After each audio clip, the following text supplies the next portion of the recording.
வாக்குண்டாம் நல்ல மனமுண்டாம் மாமலரால் நோக்குண்டாம் மேனி நுடங்காது பூக்கொண்டு துப்பார் திருமேனி தும்பிக்கையன் பாதம் தப்பாமல் சார்வார் தமக்கு. அன்பார்ந்த நேயர்களுக்கு இனிய வணக்கம். நாம் இந்த வீடியோவில் பார்க்கக்கூடிய தலைப்பு அப்படிங்கிறது தமிழ் புத்தாண்டு பலன்கள். அதாவது 60 தமிழ் வருடங்களில் இப்போ பிறக்க இருக்கக்கூடிய ஏப்ரல் 14ஆம் தேதி அன்று வரக்கூடிய தமிழ் பாரப வருஷம், இந்த பாரப வருஷத்தினுடைய தமிழ் புத்தாண்டு பலன்களை தான் நம்ம பார்க்க இருக்கோம். முதல்ல இந்த பாரப வருஷம் அப்படிங்கிற வருஷத்தினுடைய வெண்பா அப்படிங்கிறதும் அந்த வெண்பாவுக்கான விளக்கத்தையும் நம்ம முதல்ல பார்த்துருவோம். ஏன்னா பாரப வருஷம் அப்படிங்கிறது 40வது வருடங்களாக வருது. மொத்தம் தமிழ் ஆண்டுகள் 60, அதில் 40வது வருடம் பாரப வருடம்.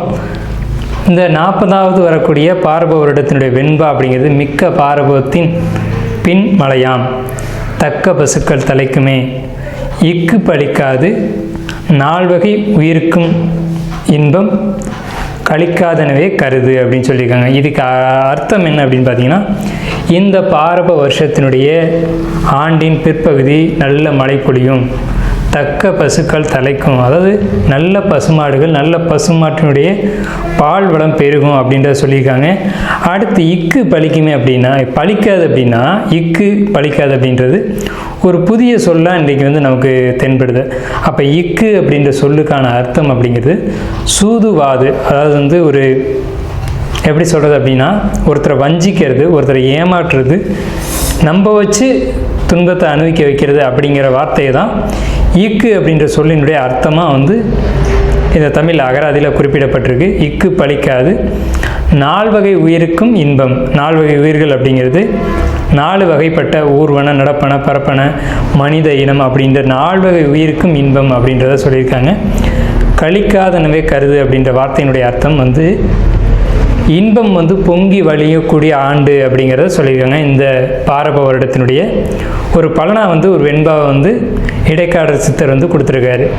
இப்போ இந்த பாரப வருடம் அப்படிங்கிறது நல்ல பலன்களை கொடுக்குமா அப்படின்னு கேட்டிங்கன்னா, பொது பலன்களை நம்ம எடுத்துக்கும் போது முதல்ல மக்கள் அதிகமாக வண்டி வாகனங்கள் வாங்கக்கூடிய அமைப்பு, வீடு இல்லாதவர்கள் வீடு கட்டக்கூடிய ஒரு அமைப்பு, புதிய வாகனம், வீடு, சொந்த வீடு அப்படிங்கிறது கனவாக இருந்தது போக இப்போ சொந்த வீடுகள் ஏதேனும் ஒரு வகையில் ஒரு கடன் வாங்கியோ அல்லது ஏதேனும் ஒரு வகையில் ஒரு பிரச்சனைக்குரியதாக இருந்த ஒரு விஷயம் இப்போ அவங்களுக்கு சொந்த வீட்டில் குடியேறக்கூடிய ஒரு அமைப்பு, தொழில்துறையில் மந்தமாக இருந்தது, ஒரு தொழிலில் கஷ்டப்பட்டது, ஒரு பிரச்சனைக்கான ஒரு தொழிலில் போய் மாட்டிக்கிட்டது, ஒரு ஜாப்பில் போய் மாட்டிக்கிட்டு வெளியில் வர முடியாமல் தடுமாறினது, பணத்தை வாங்கி யாரோ சாப்பிட்டுட்டு போகிறதுக்கு நம்ம பதில் சொல்லிக்கிட்டு இருந்தது, இப்படியாப்பட்ட சூழ்நிலைகள்லேருந்து வெளியில் வரக்கூடிய ஒரு நிலைகள் அப்படிங்கிறது இந்த பாரப வருடத்தில் பொதுமக்களுக்கான பலனாக இருக்குது. மழை பற்றி குறிப்பிட்டு சொல்லப்படும் போது அதிகமான மழைக்கான ஆண்டாக இந்த பாரப வருடம் இருக்குது.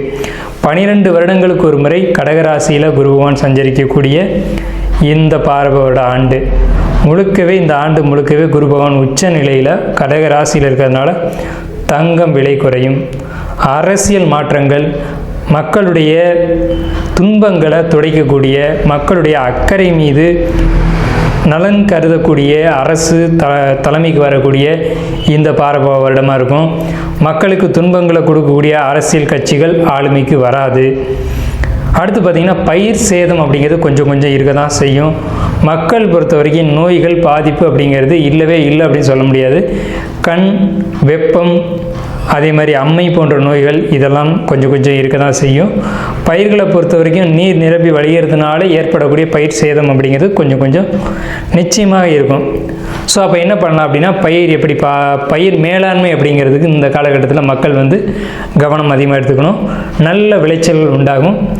பணப்பயிர்கள் நிறைய விளையும். பணப்பயிர்கள்னு சொல்ல முடியும்போது நெல், கரும்பு, வாழை அப்படின்னு சொல்லக்கூடிய 3 பயிர்களும் மிகுந்த விளைச்சல்கள் உண்டாகி நல்ல ஒரு விளைச்சல் உருவாகும்.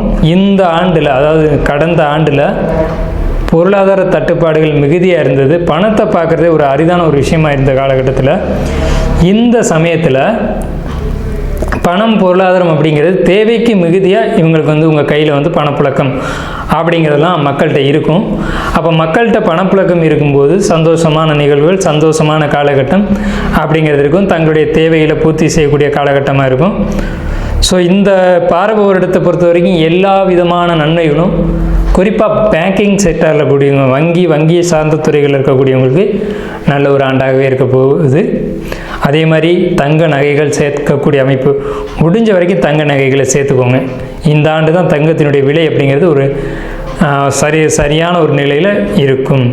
ஸோ மக்களுக்கு வாழ்த்துக்களும் வணக்கங்களையும் கூறி நம்ம ராசி பலனுக்குள்ளே போகலாம். ரிஷப ராசிக்காரங்க பாரப வருஷத்தினுடைய பலன்கள் அப்படிங்கிறது எப்படி இருக்குது அப்படின்னு பார்த்தீங்கன்னா, சிறப்பு வாய்ந்த பலன்களை அதிகமாக வச்சுருக்கு. என்னென்னு கேட்டிங்கன்னா, எதிர்பார்த்த தன லாபம், வீண் அலைச்சல்கள் குறையக்கூடிய காலகட்டம், தாயாரினுடைய உடல் ஆரோக்கிய மேம்பாடு, அதே மாதிரி மாணவர்களுக்கு படித்த மாணவர்களுக்கு உடனடியாக வேலை, தாய் தந்தனுடைய உடல் நலத்தில் நல்ல ஒரு ஆரோக்கியமான ஒரு சூழ்நிலை, ஆடி ஆவணி போன்ற மாதங்களில் மனை வாங்கக்கூடிய யோக அமைப்பு, அதே மாதிரி உங்களுக்கு திருமண காலகட்டங்கள் தாமதமாக இருந்தால் திருமணம் முடியக்கூடிய அமைப்பு, சகோதர சகோதரிகளிடையே இந்த பிரச்சனைகள் தீரக்கூடிய அமைப்பு, உடல் ஆரோக்கியத்தில் முன்னேற்றம், புதிய வாகனம் வாங்கக்கூடிய அமைப்பு, குறிப்பாக தங்க நகைகள் ஆபரண சேர்க்கை.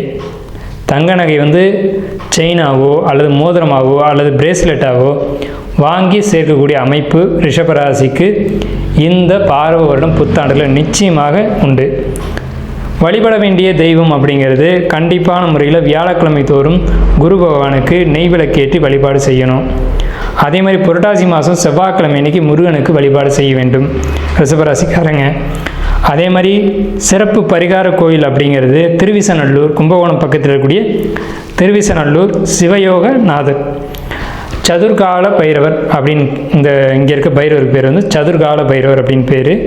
இந்த சதுர்கால பைரவரை நீங்கள் வழிபாடு பண்ணுறது குறிப்பாக அந்த கோயிலில் பூசணியில் இந்த வெண்பூசணியில் விளக்கேற்றுறதுன்னு எண்ணெய் விட்டு சிகப்பு திரி வச்சு விளக்கு போடுறது அப்படிங்கிறது மிகப்பெரிய ஒரு விசேஷம். அதே மாதிரி காவல் தெய்வங்களுடைய வழிபாடு அதிகமாக எடுத்துக்கணும். காவல் தெய்வங்களுடைய வழிபாடு அப்படிங்கிறத காட்டிலும் சபரிமலை ஐயப்பன் தரிசனம் அப்படிங்கிறது மிகப்பெரிய ஒரு நல்ல ஒரு விஷயமா இருக்கும் ரிஷபராசிக்கு. அதிகபட்சம் ரிஷபராசிக்கு நல்ல பலன்கள் நிறைய இருக்குது.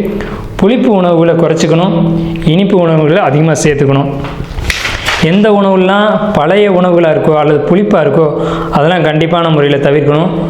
உடலுக்கு மிதமான உணவுகள், அதாவது அறுசுவைன்னு சொல்லக்கூடிய இந்த அறுசுவையிலையும் அதிகமும் இல்லாமல் குறைவும் இல்லாமல் சரிசமமான சுவையுடைய உணவுகளை எடுத்துக்கணும்.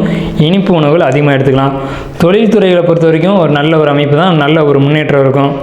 கலைத்துறையில் இருக்கக்கூடியவங்களுக்கு மிகப்பெரிய முன்னேற்றம் இருக்கும். குறிப்பாக திருமணம், ரெண்டாவது திருமணம் இதுக்காக எதிர்பார்த்துட்டு இருக்கக்கூடியவங்களுக்கு ரெண்டாவது திருமணம் கூடி வரும். அதுக்கான வழிபாடு நீங்கள் கண்டிப்பான முறையில் எடுத்துக்கணும். நம்ம வழிபாடு மேலே சொல்லிடுவோம். வியாழக்கிழமை தோறும் நெய் விளக்கேற்றி குரு பகவானை வழிபாடு செய்யணும். இது குழந்தைக்கும் இரண்டாவது திருமணத்துக்கும் கண்டிப்பான முறையில் ஒரு நல்ல அமைப்பை கொடுக்கும். வெளிநாடு செல்லக்கூடிய யோகம் நிச்சயமாக உண்டு. வெளிநாடு போக முடியல அப்படின்னா கூட வெளியூர் செல்றதுக்கான அமைப்புகளாவது குறைந்தபட்சம் உண்டு. உடல் ஆரோக்கியத்தில் ரொம்ப நல்லாயிருக்கும். இதுவரைக்கும் இருந்து வந்த பிரச்சனைகள் சரியாகும். தூக்கமின்மை, தலை சார்ந்த பிரச்சனைகள் சரியாகும். இப்போ நம்மளுடைய பலன்களை தெரிஞ்சுக்கிட்டோம். ஜோதிடத்தின் மீது ஆர்வம் கொண்டவங்களோ அல்லது கிரக நிலைகளை பற்றி தெரிஞ்சுக்கணும்னு நினைக்கிறவங்களோ அல்லது தனிப்பட்ட முறையில் ஜாதகம் பார்த்துக்கணும் அப்படின்னு நினைக்கிறவங்க, ஆன்லைன்லேயோ அல்லது நேரடியாகவோ தெரிஞ்சுக்கணும்னு நினைக்கிறவங்க, வாஸ்து தெரிஞ்சுக்கணும்னு நினைக்கிறவங்க, அல்லது வீடு பார்க்கணும், எங்களுடைய வாஸ்து குறைகள் இருக்குதுன்னு சந்தேகப்படுறோம் அப்படின்னு தெரிஞ்சுக்கணும்னு நினைக்கிறவங்களுக்கு ஒரு சின்ன ஒரு விஷயம் என்னென்னு கேட்டிங்கன்னா, நமக்கு ஸ்க்ரீனில் தெரிகிற நம்பருக்கு நீங்கள் கால் பண்ணி பதிவு பண்ணிவிட்டு எப்போ வேணாலும் நம்மளை கால் பண்ணலாம். பதிவு பண்ணிக்கோங்க. உங்களுக்கான சர்வீஸ் பண்ணி கொடுக்கறதுக்கு நம்ம காத்துட்ருக்கோம். நன்றி, வணக்கம், வாழ்த்துக்களும்.